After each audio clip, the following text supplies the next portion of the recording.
አንቺ ሸጋ ጉብል እንዴት ነሽ እንዴት ነሽ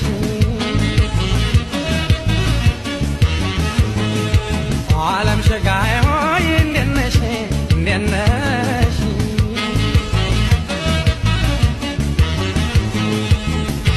ይቺ የወሎ ልጅ አንገተች ጉርጉር ይቺ አምባሰል ልጅ አንገተች ጉርጉር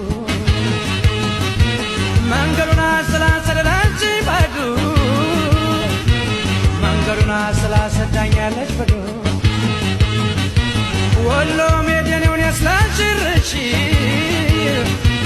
ከቆንጆች ጋር እያልኩ